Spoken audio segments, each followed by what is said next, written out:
Jeremy Rosado, we appreciate you coming in today. I'm sorry that you're the first of our finalists coming through. And I wanted to meet you guys, just not so soon. Let's hear it right now for Jeremy Rosado, ladies and gentlemen. Your audition did not air. Now, you auditioned in Savannah. Yeah. And that was an action-packed episode. Were you hoping, like, for maybe even a glimpse of yourself? Like Just a second. And other people who auditioned were, and you get like 15 seconds of yourself? No, I just got it running out the door. But then we hit Hollywood Week and they showed me, I don't know, like 4 or 5 times. Not just your performances, but also your standing O's for other contestants, which I was really glad J-Lo pointed out. That's a nice kid right there. I love to encourage people, you know, and I think, you know, when someone does great, they need to know. And even when somebody doesn't do their best, they still need a bit of encouragement because it can be rough. I know what it feels like to be out there. Don't you remember you told me you loved me, baby? Superstar was the first time we really got to see you singing, and maybe it's because Ruben Studdard did that back in his season. Were you watching back then? Were you old enough to watch back then? That was the first season. I saw Kelly Clarkson win. Okay. That was the first time I'd ever seen it. And then I saw it from there every episode. You've got a little bit of that old soul sound to you, you know, that sort of throwback R&B kind of sound. I'd say so, yeah. Were you worried at all about doing something that Ruben had done before? You know what, at the time, you know, first day in Hollywood Week, I hadn't even remembered that Ruben did it. Okay. Until after I saw myself do it on TV, and then I finally, I came to the realization that it was Ruben Studdard. So at the time, I wasn't even really thinking about it. Now going back to, you know, the great Ruben Studdard doing the song, I mean, to be compared, you know.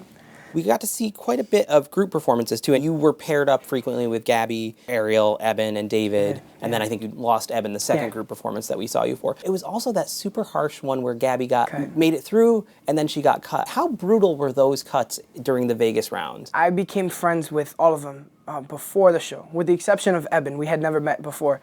And we decided back in Savannah that if we made it to the group round of Hollywood Week, we would be a group. So the night before we went to sing Solo Round, we formed our group. We picked our song. We started our dance moves. We had our whole setup ready to go, no drama. Then they told us we needed a person from day one because we were all day 2. So we found Eben that night, and one by one, David made it, Ariel made it, Gabby made it, and then I made it.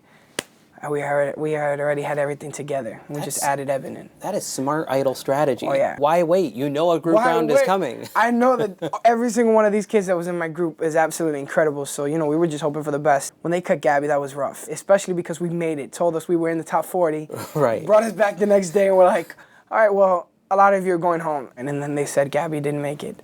We were crushed. Definitely cried a lot that night. I thought Mercy was one of your best moments on the show. Why won't you release me?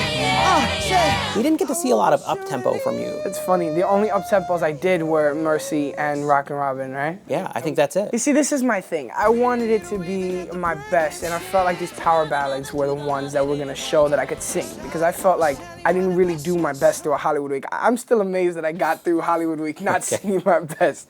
So, you know, that was the plan, but definitely some up-tempos were in the near future, you know, but they're not anymore. You weren't going to just do ballads every week. They weren't. But if we're talking ballads, we have to talk about your final Vegas solo, where you were surrounded by that, like, bubbling alien pool. Was that a weird place to perform? At first, but it was so cool, honestly. You know, backstage was kind of hot. The water was muggy down there.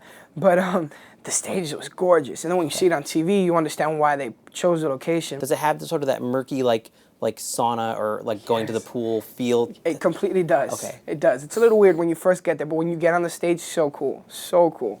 And with the number of people that were passing out, I was shocked they had you performing next to open pools of water, personally. Oh man, this was a good one. You knew they were hoping for it at some, but that would be drama. Like after the break, you know, Jeremy into the pool.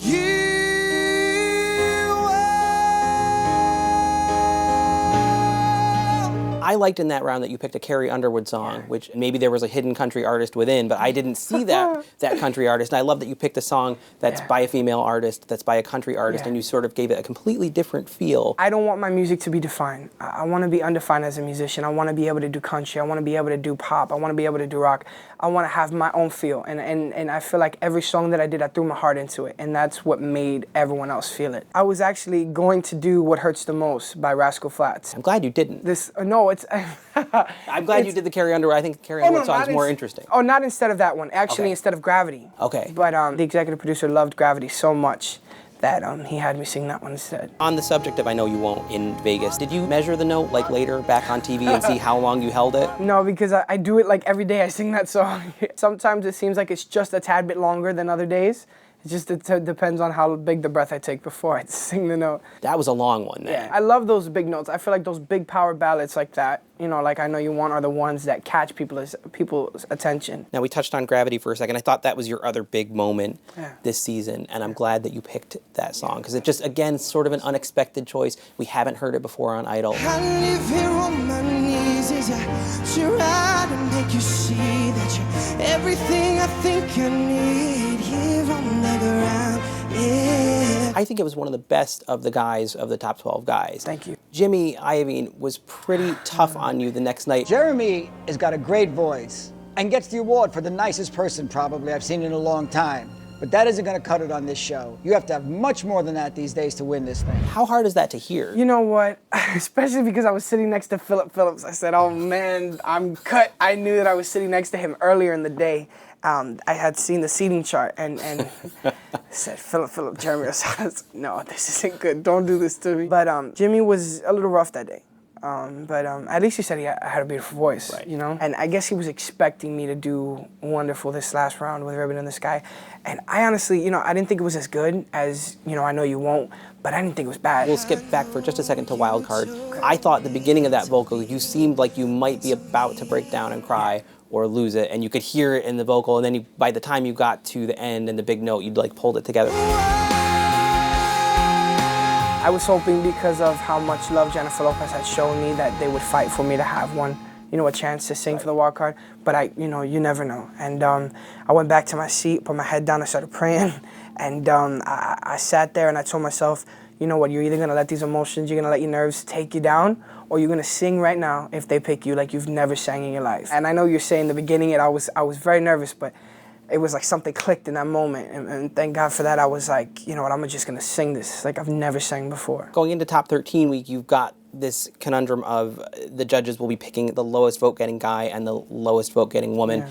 Did you guys know that pretty much a guy was going to go home that week? Because to me, Idol's had such a problem with women going home early the last few seasons. I thought whichever guy ends up there, he's probably going to be the one to go. Especially if it's the guy who they saved last week. Right. They're not going to save him again. That's what I was thinking. But, you know, the funny thing is that we didn't find out about that until Ryan Seacrest said it live on air. The judges will make the final decision on which one stays. And I looked at DeAndre and I was like, what in the world are they doing to us? I knew that when I was down there with Elise that it was me. I had a gut feeling it was me. And it was strange because when they asked Steven, like, of the bottom four, who do you think it should be? He almost said it like he thought he was having to make a decision right there. Do any of these four deserve to leave tonight?